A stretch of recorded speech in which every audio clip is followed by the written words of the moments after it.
बोलो श्री राधा कृष्ण की जय।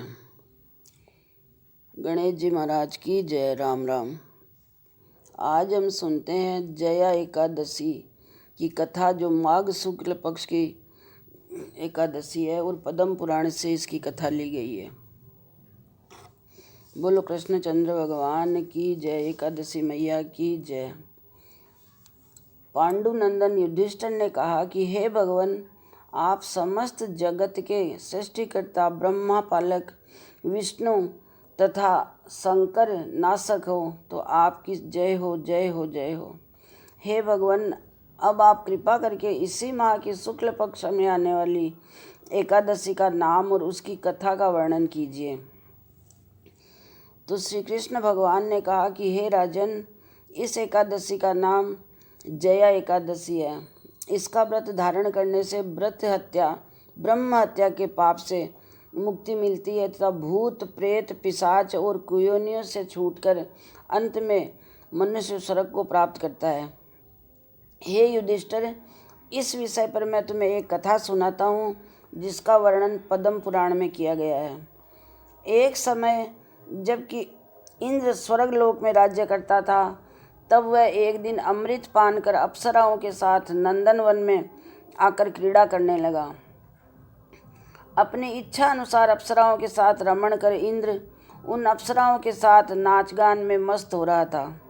वहीं गंधर्व लोग भी गान कर रहे थे। गंधर्वों में प्रसिद्ध गंधर्व पुष्पदंत गान कर रहा था। चित्रसेन नाम का गंधर्व और उसकी पुत्री मालिनी तथा उसकी स्त्री भी वहां आई। मालिनी का लड़का पुष्पवान और पुष्पवान का लड़का माल्यवान भी वहां उपस्थित थे। उसी समय वहां पर एक पुष्पवती नाम की गंधर्वी माल्यवान गंधर्व को देखकर मोहित हो गई। तब उसने अपने रूप, सौंदर्य, हाव भाव के द्वारा माल्यवान को वशीभूत कर लिया।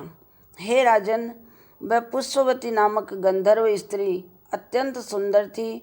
उसके लक्षण में तुम्हारे सामने वर्णन करता हूँ।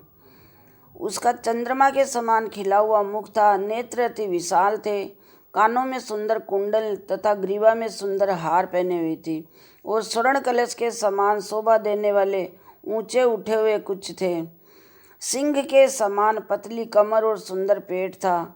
उसके विपुल नितंब और लंबी जंघाएं तथा कमल के समान लाल वर्ण वाले थे, चरण लाल वर्ण वाले थे। ऐसी अत्यंत सुंदरता को देखकर माल्यवान भी पुष्पवती के ऊपर मोहित हो गया। यह दोनों यद्यपि कामदेव के वशीभूत हो रहे थे, किंतु फिर भी वे दोनों सबको दिखाने के लिए नाच गान करते रहे।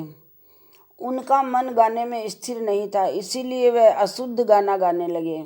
इंद्र ने उनकी भावों भंगिमाओं को देखकर इनके उस प्रेम को समझ लिया था, किंतु अपना अपमान हुआ जानकर इन दोनों को श्राप देते हुए कहा कि मेरी आज्ञा उल्लंघन करने वाले मूर्खों, तुम दोनों ने मेरा अपमान किया है। मैं तुम्हें श्राप देता हूँ कि तुम दोनों मृत्युलोक में स्त्री और पुरुष होकर पिशाच रूप में फिरोगे। तब वे दोनों इंद्र के श्राप से अत्यंत दुखी हो हिमालय पर्वत पर पिशाच रूप धारण कर स्त्री पुरुष के रूप में दुख भोगने लगे। उस समय उन्होंने गंध, रस और स्पर्श का कुछ भी उन्हें ज्ञान नहीं था।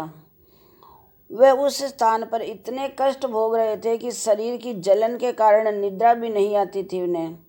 कड़ाके की सर्दी को सहन करते हुए वे दिन व्यतीत करने लगे।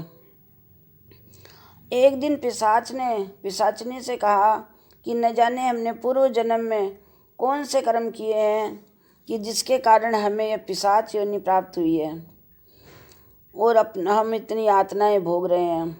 वे नाना प्रकार के से विचार करते रहे, दुख सहते उसी स्थान पर जीवन व्यतीत करने लगे।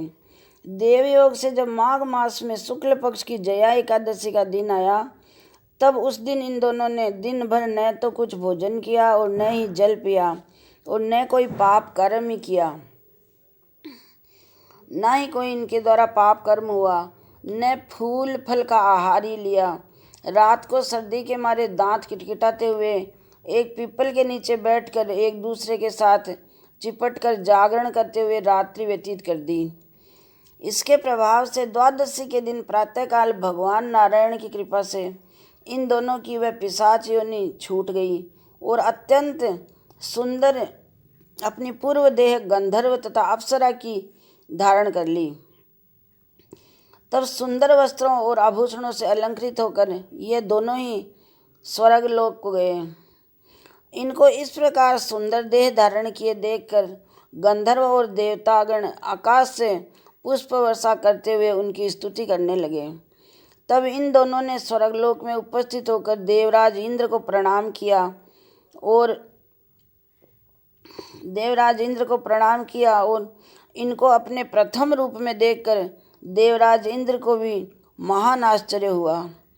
तब इंद्र ने पूछा कि हे माल्यवान, तुम दोनों ने अपनी पिशाच देह से किस प्रकार छुटकारा पाया, सो मुझे बताओ, मैं जानना चाहता हूँ। माल्यवान ने कहा कि हे सुरराज, भगवान विष्णु के प्रभाव तथा जया एकादशी के व्रत के पुण्य फल से हमारी यह पिशाच देह छूटी है।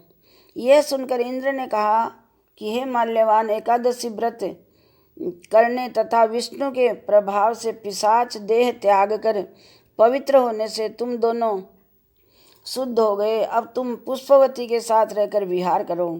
हे दुष्टर, इस जया एकादशी के व्रत धारण करने से समस्त बुरी योनियों से इंसान को मुक्ति मिलती है और वो स्वर्ग की प्राप्ति करता है। जो मनुष्य इस जया एकादशी का व्रत भक्तिपूर्वक करते हैं वे लोग निश्चय ही स्वर्ग को प्राप्त करते हैं। बोलो राधा कृष्ण भगवान की जय। एकादशी मैया की जय। आज के दिन आप फलाहार में गंवार पाठा, दूध और कुट्टू का आटा ले सकते हैं। और अगर आप गन्ना का रस पीकर रहेंगे तो आपको इस